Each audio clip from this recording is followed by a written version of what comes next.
ამ პერიოდის განმავლობაში ვიყავი არაერთი თავდასხმის ადრესატი.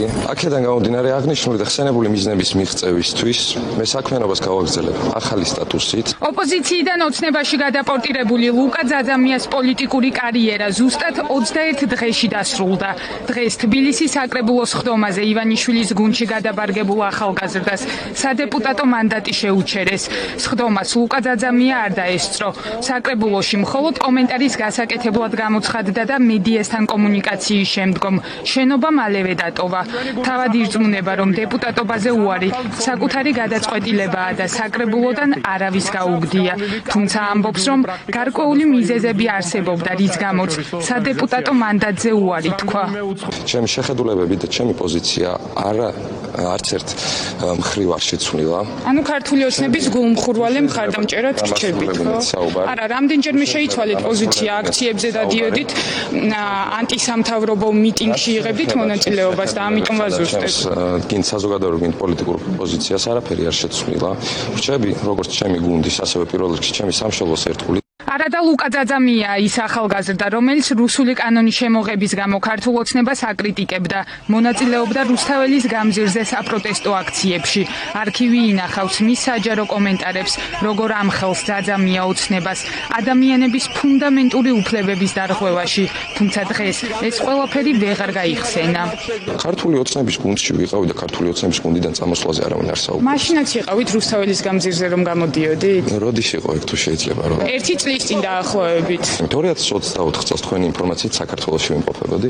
ამასაც უარყოფთ ახლა რომ აქციებზე დადიოდით? მე უარყოფ რომ ნოემბრის აქციების მიმდინარეობის პერიოდში მე ვიმყოფებოდი ესპანეთში. მოგვეჩვენეთ ყველას აქციებზე. საჯარო კომენტარი გაქვთ მიცემული. დაწყობთ რომ როდესაც მაწყობთ რას ნიშნავს არქივი ინახავს თქვენს საჯარო კომენტარს რუსთაველის გამზირიდან. რუსული კანონის აქციებში იღებდით მონაწილეობას. საქართველოში არ არსებობს და აღნიშნული ტერმინი. რუსულ კანონს აპროტესტებდნენ იმ აქციებზე და თქვენ სადადიოდით არ იცოდით? ლუკა ძაძამია ხელისუფლების მოწინააღმდეგიდან ოცნების გულმხურვალე მხარდამჭერად სავარაუდოდ მხოლოდ იმის გამო გადაიქცა, რომ მას საკრებულოში სადეპუტატო მანდატი შესთავაზეს. ამიტომ ჩდება განცდა, რომ ძაძამიას გუნდიდან გაშვების შესახებ გადაწყვეტილება პარტიის მენეჯმენტმა მიიღო. ოპოზიცია ვარაუდობს, რომ ოცნებამ საკუთარი ელექტორატის წნეხს ვერ გაუძლო, რადგან ძაძამიას აქციებში მონაწილეობა ივანიშვილის ამომრჩევლის დიდი ნაწილისთვის მიუღებელი აღმოჩნდა. სოციალურ ქსელში არაერთი პოსტი ქვეყნდებოდა, სადაც მართველი გუნდის მხარდამჭერები წუხდნენ, რომ ერთ დროს ოცნების მაგინებელი იმავე ოცნების რიგებში ჩაირიცხა და საკრებულოს სიაში საპატიო ადგილიც კი მიიღო. ქართული ოცნება ყოველთვის რეაგირებს საკუთარ ამომრჩეველზე. ბუნებრივია ეს ადამიანი ლუკა ძაძამია იდგა რუსთაველის გამზირზე, იყო პროტესტის მონაწილე და როგორც მან მიიღო ბულინგი საპროტესტო საზოგადოებისგან, ისე ქართული ოცნების ხელისუფლებამ მიიღო ბულინგი მათი ამომრჩევლისგან და შეიძლება ამანაც იმოქმედა, რომ ეს ერთი ხელის მოსმით გაწერეს თავის თანაგუნდელი. ქალაქის მერი კახი კალაძე არ იზიარებს ოპოზიციის ამ ვერსიას, თუმცა ბულინგზე ისიც საუბრობს. ლუკასთან ჰქონდა კომუნიკაცია, ეს არის მისი პირადი გადაწყვეტილება. იმიტომ უამრავი შეურაცხყოფა მიიღო ამ ახალგაზრდა ადამიანმა. არის მისი გადაწყვეტილება, მუშაობა გააგრძელოს კერძო სექტორში. თბილისის საკრებულოს თავმჯდომარე გაცხადებულ ვერსიას იმეორებს და არ ადასტურებს, რომ ძაძამია მენეჯმენტმა გაუშვა.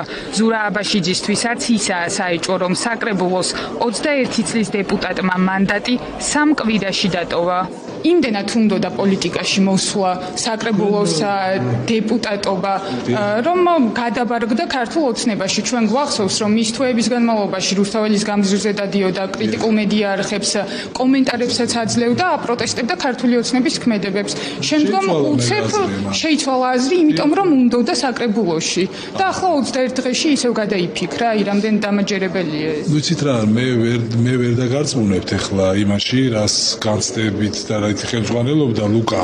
შესაბამისად ის რაც მისგან მოვისმინეთ, ჩემთვის იყო დამაჯერებელი და ის ახალგაზრდები, რომლებიც თავისუფლებისთვის უკვე 300 დღეზე მეტია იბრძვიან, აცხადებენ, რომ ოლიგარქი არც ერთ თავის ქვეშ შევდომს არ დაიმდობს და ნებისმიერ დროს, როცა ჩათვლის საჭიროდ, რომ ვინმეს გუნდიდან მისთვის სარგებელი აღარ მოაქვს, ზუსტად ისევე მოექცევა, როგორც ლუკა ძაძამიას. ხიად და ნათლა შეუერთდა მონების და მოღალატეების სიას, თავისუფალ საქართველოში დაბადებული ახალგაზრდა და ლუკა ძაძამია ერთ-ერთი მათგანია, ვინც ქართული ოცნების რიგებში შეუერთდა და ფული ვერ გააკეთა, ისე დაატყოვებინეს ეს რიგები, იმიტომ რომ ის გააფუჭეს, ის გამოიყენეს და გადააგდეს. ეს ექცევიან ყველას, ვინც მათ რიგებში მოხვდება. თავად ლუკა ძაძამია მის ამოქმედო გეგმებთან დაკავშირებით დუმს არ ამბობს, რომ პოლიტიკიდან წავა, თუმცა თბილისის მერმა კახი კალაძემ მის ნაცვლად უკვე მკაფიოდ განსაზღვრა ძაძამიას ადგილი ის ამიერიდან პოლიტიკის ნაცვლად კერძო სექტორში გააგრძელებს საქმიანობას.